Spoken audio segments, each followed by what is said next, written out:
Now, start your engines and let's go drag racing. They are the young lions of NHRA Top Fuel drag racing. Not often winning races or surviving into late round competition, they are nonetheless the future of the sport. One day when today's champions, the Kenny Bernsteins, Joe Amatos, and Don Prudhommes have retired, this new generation of young men and women will have paid their dues, ready to take the sport to new heights not yet envisioned. Until then, they work with limited resources, live race to race while harboring unbounded dreams of what could be. Drag racing is not for the faint of heart, and not all of today's young lions will succeed. This is a sport where a team can take one step forward today and 2 steps back tomorrow. Unless a young driver comes to the job with maturity beyond their years, the frustration can be overwhelming. Today's Top Fuel field bristles with young talent, each knowing that with even parts of skill and luck, today could be their day.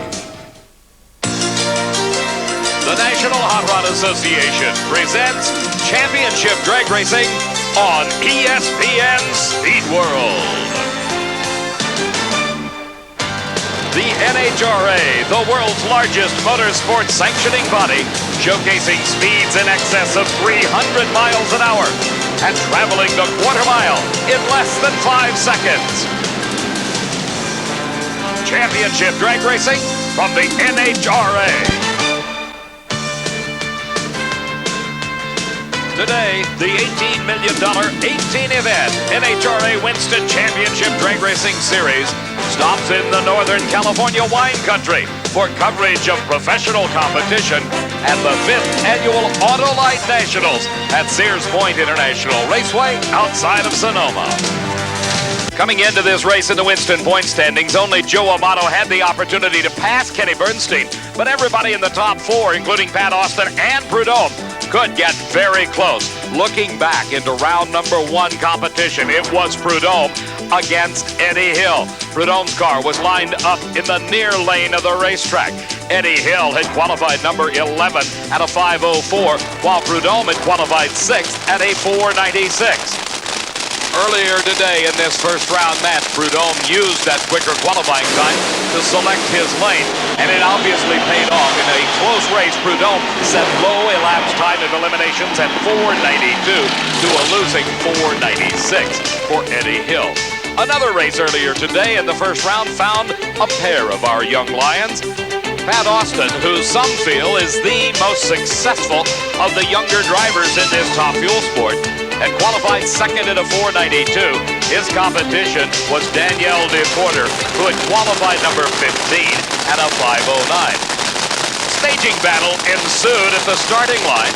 Starter Buster Couch finally broke down and tried to wave Danielle DePorter. He got some assistance from Pat Austin's brother Mike and the rest of the crew.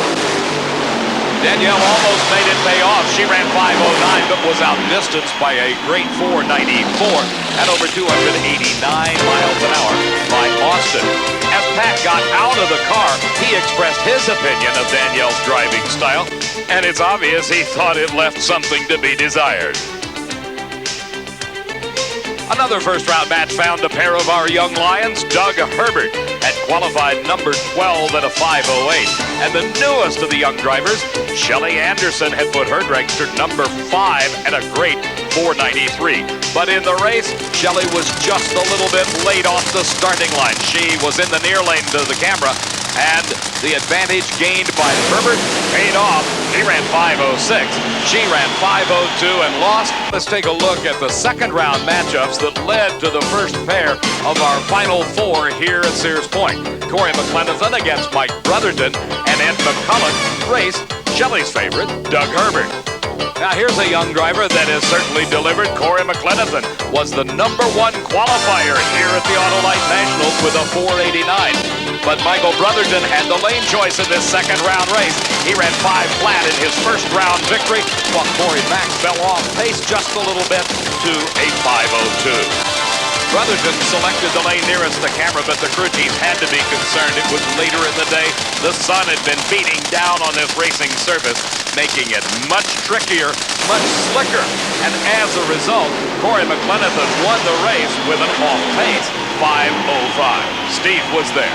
Corey Mack's first words coming out of the car, did I win? Corey McLenathan, a great example of a new driver doing exceptionally well with very limited resources. Congratulations from Michael Brotherton as Doug Herbert gets ready to face the old guard. A young driver up against one of the true greats of this sport. Ed McCulloch at the wheel of Larry Minor's dragster had qualified fourth at a 493 and had lane choice. His crew chief Lee Beard knew that they were running this car on the ragged edge, but he had it tuned to perfection in round number 2, adapting to the conditions as every great crew chief will do. McCulloch was in the near lane, Herbert was in the far lane, and as the two cars left the starting line, Herbert went up in smoke. McCulloch was slipping the tires. You saw just a little wisp of smoke, and it showed up at the far end. The other half of the round 2 ladder found Don Prudhomme against Rance McDaniel, while Pat Austin faced the Winston champion, Joe Amato. For McDaniel, it was a dream come true. He debuted a new car at this event, returned to the sport after a layoff of 7 or 8 years, and here in the second round, he raced one of the best, Don Prudhomme. Prudhomme had the lane choice by virtue of the quickest elapsed time of eliminations. That came in round number 1, the 492. McDaniel had some great times of his own, a 493 in qualifying and a 498 in the first round. But John Medlin, the crew chief for Don Prudhomme, had this car running very well after the problems a week ago when they were exploding engines in Denver. Here, another 4-second pass, 495 at 286. Don Prudhomme still earning points in the Winston chase. In fact, when we look back at the end of the year, we may find that this final pair in round number 2 at Sears Point had an overall bearing on the Winston chase. Pat Austin, who was third coming in, raced against Joe Amato, who was second in the standings and trying for his 5th overall Top Fuel title. We looked down on the engine and his crew chief, Tim Richards, as they prepared the vehicle for this race. Austin had the lane choice. He had run a 494 to a 501 by Amato. Both drivers needed this win in the points chase. What a great view we had as Austin in the far lane squeezed ahead to take the victory of 508. McCulloch and Corey McLenathan getting ready to battle in the semifinal round of competition, and Corey Mack has the lane choice. In the second round, he ran 505 versus the ace with a 509. You remember that Corey McLenathan told us earlier they were having lots of parts problems. He was down to his last engine. Another guy that plays to win is the crew chief on Ed McCulloch's car, Lee Beard. You remember in one of the previous rounds where they were blistering the centers out of those tires? Well, maybe a little more downforce has been added to the wing for this race, trying to plant the car a little harder in the middle of the race course. McLenathan with the lane choice gets out first, but also close at the finish. 497. McCulloch takes the victory. 291 miles an hour, and that was done in the lane. That was not his choice. More engine problems for Corey Mack as you saw the smoke pouring out of the car. Here an instant replay, a very, very slight advantage went to McLenathan off the starting line in the Battle of the Backs. It was Ed McCulloch taking the victory by just a hair more than a car length. There you see the difference between 497 and 505. The Skull Bandit Don Prudhomme has already made it to the winner's circle this year, and thus far he is definitely the class of the Top Fuel field here at Sears Point. His competition, the Castrol dragster of Pat Austin, qualified very well but fell off pace at round number 2 to a 508. In turn, Prudhomme earned the lane choice for this round, and he has selected the lane nearest the camera. Remember, that's the lane that we just watched Corey Mack lose in. Tremendous race, and Prudhomme pulls it out in the last few feet. 498 to a losing 501. Austin had everything going for him except the win light. He had the reaction time advantage off the starting line by 0.02 of a second. He had the lead as they went down the racetrack. The middle of the course, it was Austin ahead. But watch Prudhomme pull alongside and then edge ahead to a couple of feet victory at the finish line. What a tremendous job by Prudhomme. sets up the battle of the veterans in the final here at the Autolite Nationals. McCulloch against Prudhomme, and the ace has the lane choice over the snake. Steve, nothing seems to faze the snake on this day. We'll be coming right back with Pro Stock Racing. Warren Johnson's pit area. It has been truly a season of peaks and valleys in the Winston Points chase in Pro Stock. This man, Warren Johnson, took the lead 2 races ago away from Jerry Ekman, who remains in second. Jeffrey On's in third. Don Beverly was in fourth coming into this event, and Larry Morgan in the 5th spot. In round number 2, Warren Johnson raced Jerry Ekman, while Bob Glidden in the Ford was up against the Pontiac of Jim Yates. WJ made history in qualifying, running a 7:12, a new national record. He still needed the 1% backup coming into round number 2, while Jerry Ekman needed the victory.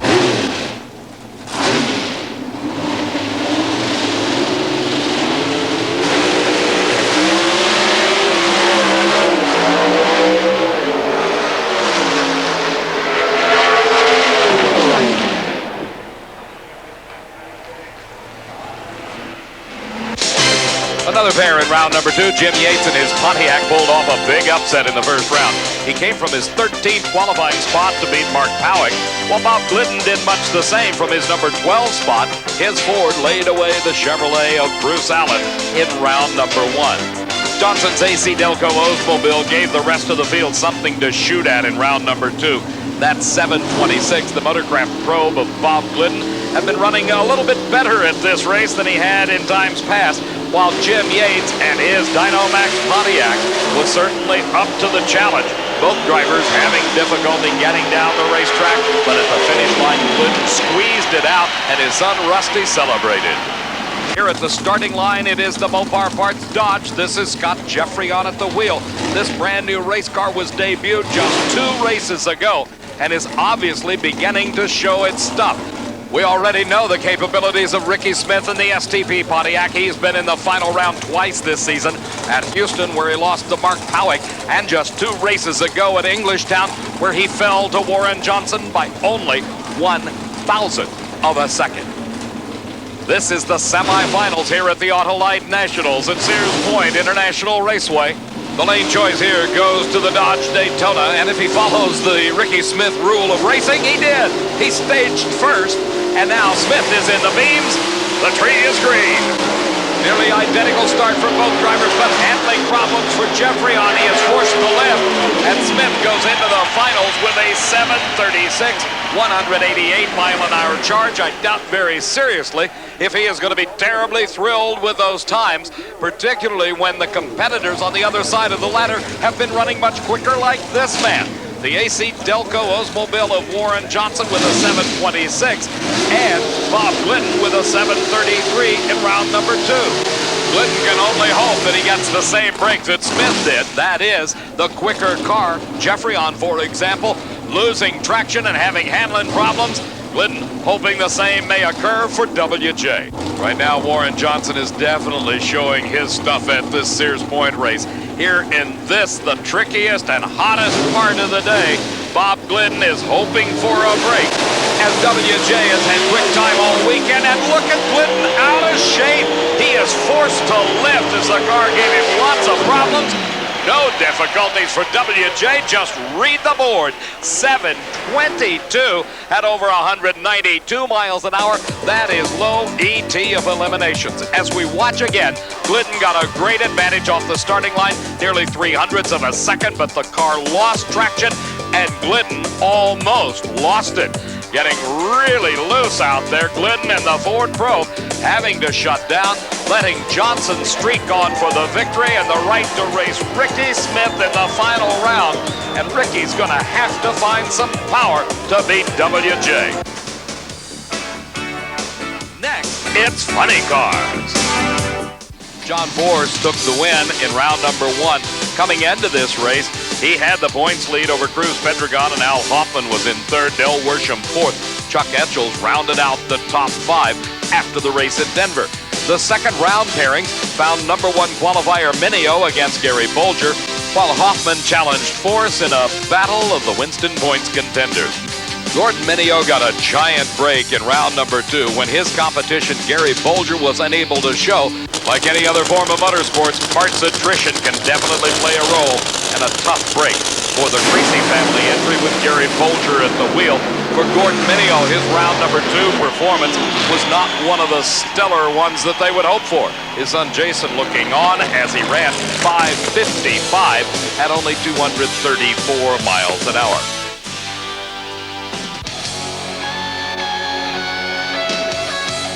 Del Worsham at the wheel of the family Oldsmobile came into the second round to race against Dale Poldy at the wheel of the Pisano car.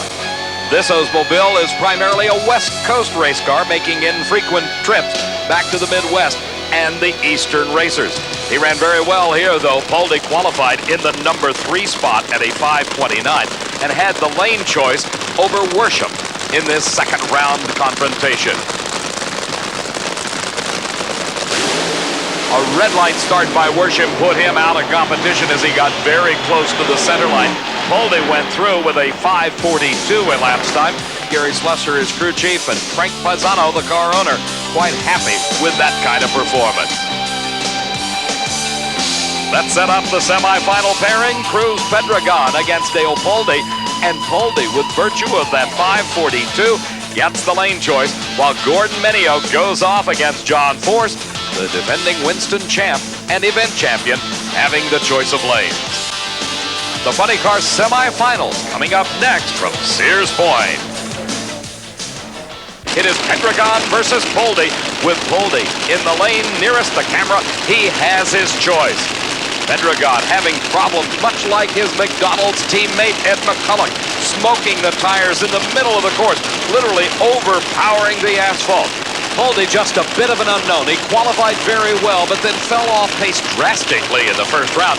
He recovered nicely in round number 2 to earn him the lane choice here in the semifinals. Pedregon pulls ahead and takes the victory going into the final round. Pedregon's time of 5:43 at 2:68.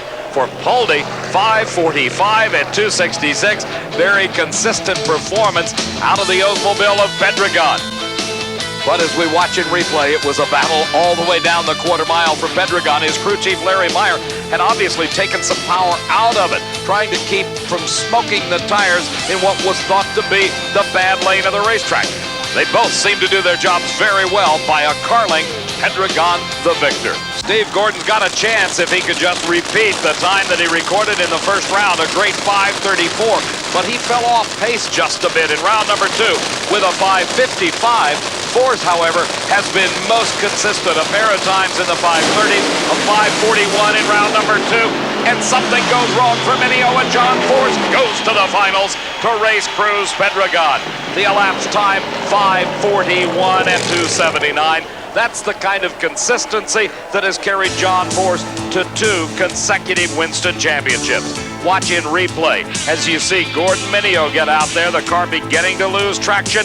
He starts to lose control and lifts, letting John Force streak away to the finish line to continue what is rapidly becoming one of the great rivalries of NHRA Winston drag racing.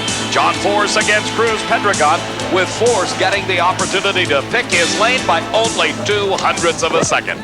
Hey, how I look? Here. John Force to race Cruz Pedregon in the Funny Car final. That'll be coming up in a few moments. Right now, we're ready for the Pro Stock final round. And the quickest car on the racetrack, Warren Johnson, and his AC Delco Oldsmobile is in the final against Ricky Smith. Smith in the STP Pontiac for the 3rd time this season is in the final round, and this is a rematch of a race 2 events ago. Back at Englishtown, New Jersey in the finals, it was WJ against Tricky Ricky. The outcome there was decided by 1/1000th of a second, and Warren Johnson took the victory, and at that race took the lead in the Winston points chase and has been extending it ever since. The lane choice here goes to WJ. He is selected as all the quicker Pro Stock cars have the lane nearest the camera. Problems for Ricky Smith. Warren Johnson is out and takes another victory. Warren Johnson, quickest time of elimination, 7.20 at over 191 miles an hour. definitely the class of pro stock at this event. Let's watch again in replay. You see Ricky Smith late off the starting line. Warren Johnson actually got the advantage, but the problems for Ricky set in early. Look at the lead that Warren has built up at that point. He continued to extend it until at the finish line at over 191 miles an hour.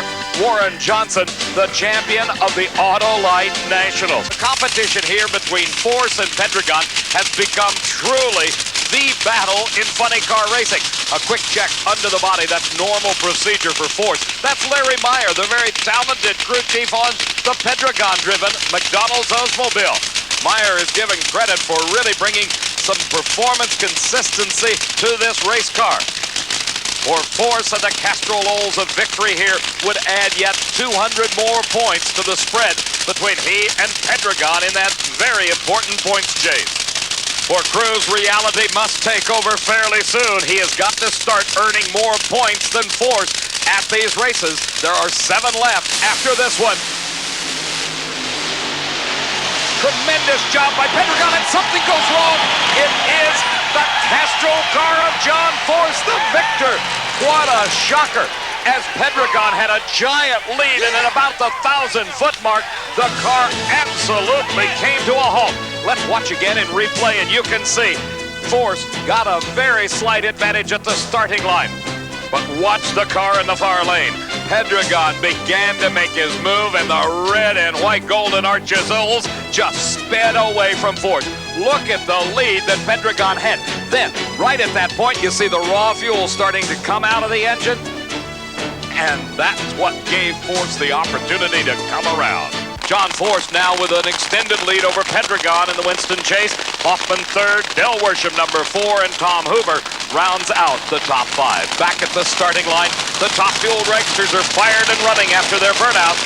Ed McCulloch has the opportunity to save the day for the McDonald's team, and boy, does he want to win. Since his switch into top fuel, he has yet to earn a top fuel crown. Don Prudhomme made the transition a couple of years ago, and this thus far has been a pretty good season for the Snake. 2 victories earlier this year has kept him in the thick of things in the Winston points chase. For McCulloch, he's got everything going for him. His crew chief Lee Beard has selected the lane nearest the camera. He had a 497 in round number 3. In the semifinals, the Snake ran a 498 in the Skoll Bandit car. John Medlin with a final check of Prudhomme's entry. Oh, so gently into those staging beams, getting themselves set. Prudhomme and McCulloch, the finals of top fuel at the Autolite Nationals. Tremendous race, and Prudhomme by half a car length takes the victory. Consistent with his time. Boy, what a great race this was.